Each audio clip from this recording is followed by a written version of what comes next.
Mungkin energi gua tidak sebesar para legend e-sports lainnya. Mungkin kalau misalnya kita bisa bilang di Revival ada Early sama Sense, terus ada caster-caster top kayak misalnya Pasta, Wofi, atau Yota kan, yang udah pejuang e-sports lah istilahnya kan. Terus atau mungkin CEO e-sports kan, mungkin energi gua nggak sebanyak mereka.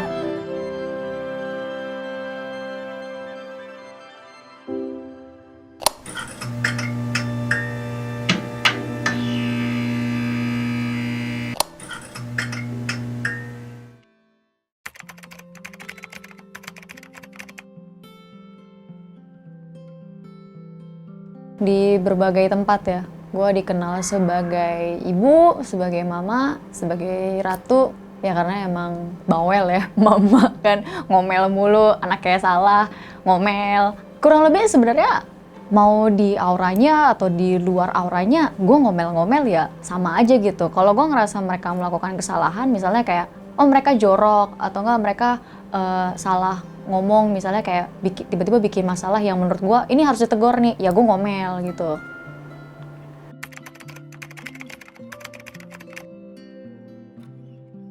Tapi waktu gue kecil, gue pengen jadi duta UNICEF. Cita-cita paling pertama gue waktu SD. Gue pengen jadi duta UNICEF karena gue concern sama anak kecil. Gue berasal dari keluarga yang broken home. Jalan hidup gue sebagai seorang anak nggak bisa dibilang mudah gitu loh. Gue punya konflik internal keluarga yang nggak bisa gue share, tapi setelah gue tahu cerita lengkapnya dari orang tua gue, itu adalah satu bentuk dimana hal tersebut tidak seharusnya gue terima. Dan ada banyak anak yang seperti gue, sebagai seorang anak kecil yang ngerasa, oh dunia nggak cukup adil buat gue. Waktu SD, karena gue nggak tinggal sama orang tua kandung gue, konsep berpikir anak kecil di zaman itu, kalau seorang anak nggak tinggal sama orang tua kandungnya, ya berarti dia bukan anak sah, anak haram gitu kayak kasarnya, kayak ya anak-anak juga nonton TV kan. Pasti ada banyak banget orang yang nggak tahu kalau gue pernah ngerasain jadi anak panti asuhan. Dan kenapa gue bisa tinggal di panti asuhan padahal gue punya orang tua, dan yang naruh gue di panti asuhan itu juga bukan orang tua gue, itu dari om tante gue, ibaratnya gitu. Dan gue nggak pernah nanya alasannya kenapa.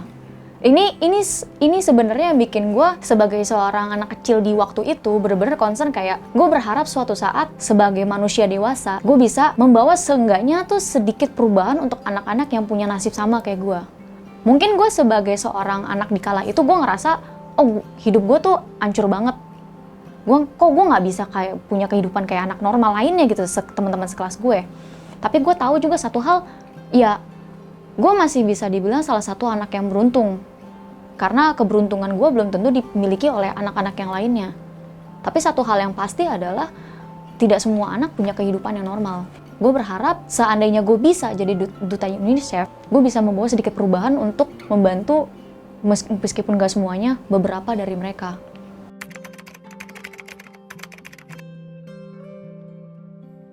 Gitu. Sampai gue SMA, terus gue sudah mulai kenal game lebih jauh, gue mulai main ke warnet, bolos ke warnet, terus bahkan gue pernah nginep di warnet, buka paket malam di warnet, begadang di warnet, gue pernah ngerasain itu. Dan gue menginginkan dunia yang tadi gue bilang, vibes-nya. Karena waktu gue SMP, SMA itu e-sports itu udah mulai jadi satu kompetisi, meskipun gak sebesar sekarang ya. Tapi ada rasa pride seorang gamer yang gue harap gue bisa bawa itu dan buktiin. Ini sekedar informasi, mungkin kalau misalkan kita ngeliat pro player zaman sekarang ya rasanya keren. Orang gamer itu keren, ya kan? Tapi di zaman gue, waktu gue sekolah, terutama pas gue SMP ya, gamer itu dikiranya freak. Nggak punya pemikiran dewasa, terus juga perilakunya aneh gitu kan, makanya suka dikatain freak kayak gitu. Bahkan gue waktu SMP sering dikatain sampah loh. Ini kembali ke pertanyaan yang sebelumnya, kenapa tiba-tiba berubah? Gue pengen ngebuktiin juga gitu loh. Apalagi gue kan juga sempat punya konflik internal sama keluarga dengan hobi gue main game, ya kan?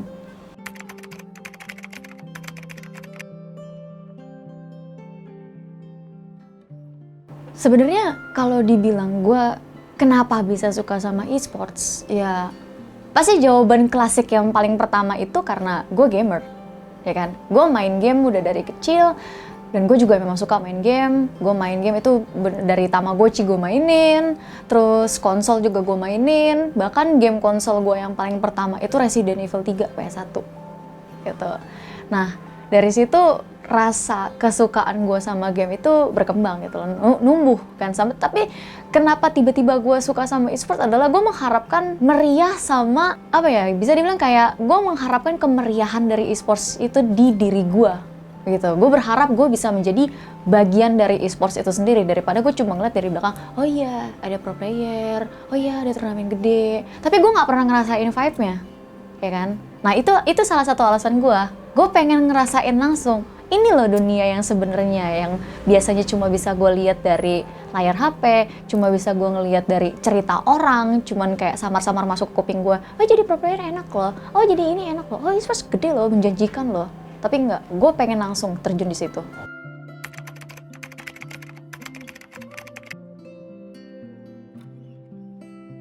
Vibe e-sports sendiri, ini ketika lu bener-bener masuk ke kompetitif ya, ataupun di dunia talent yang mungkin, ataupun juga broadcasting, karena kan minat per orang itu beda, jadi dia ngerasain vibe yang berbeda. Tapi kalau gue sendiri, gue prefer vibe kompetitif.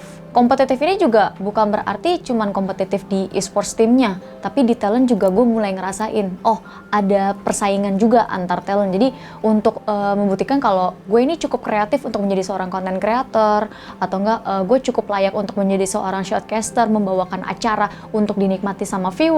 Kalau misalkan momen yang bener-bener bisa mewakilin perasaan vibes yang gue maksud tadi itu waktu tim PUBG M kemarin itu lolos ke SEA Finals, ya kan? Kita pernah gagal, terus itu juga event internasional kita yang official yang pertama ibaratnya kan. Terus sebelum ke arah sana pun ada beberapa hal yang bisa gue highlight. Jadi kayak seminggu sebelum day one regular seasonnya kita ngumpul dulu, saling keluarin unek-unek. Terus seminggu sebelum day one-nya regular season itu kita ngumpul dulu, kita saling ngeluarin unek-unek kita, terus kita nyatuin kita punya visi misi, goalnya kita apa, harapannya kita secara personal untuk regular season itu apa. Itu bener-bener kita bahas semua, kita jujur-jujuran ngomong, bahkan sampai nangis bareng gitu loh. Ya kan? Itu momen sedihnya dapet, terus ketika kita akhirnya lolos juga dapet, terus secara proses juga selama regular season kita mencoba menjadi tim yang lebih baik gitu. Jadi sembari turnamen, sembari kita juga belajar gimana caranya sebuah tim itu bisa ngebangun chemistry bahkan di tengah-tengah turnamen. Komunikasinya gimana supaya satu sama lain itu saling mengerti. Apalagi kalau misalkan kita ngomongin masalah game, Battle Royale maupun MOBA, kalian itu berlima, berempat jadiin satu tim, gimana caranya kita ngomong yang benar supaya point of view kita itu yang mau kita sampein itu nyampainya sama ke orang sebelah kita atau teman kita, ya kan? Itu menurut gua hal tersulit gitu.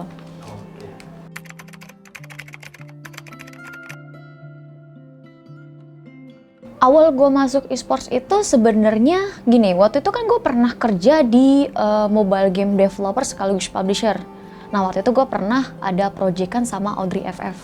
Abis itu di sana gue kontekan sama dia, terus gue follow-followan, gue tukeran nomor telepon. Tiba-tiba di Instagram dia ngeluarin lowongan, dia butuh manajer. Dan gue mencoba apply, kayak nothing tulus lah. Syukur-syukur diterima, kalau enggak ya sudah, karena posisi gue juga sebenarnya gue punya pekerjaan di waktu itu. Tapi ternyata keterima, dan itu menjadi pengalaman pertama gue di e-sports yang sesungguhnya. Tapi untuk female fighter sendiri kan karena scene kompetitif perempuan yang sebenarnya agak sedikit kebanting dengan cowok ya. Jadi kalau gue di female fighter itu selain kompetitif gue ada ngurusin untuk talentnya sendiri dari player-player yang cewek-cewek itu.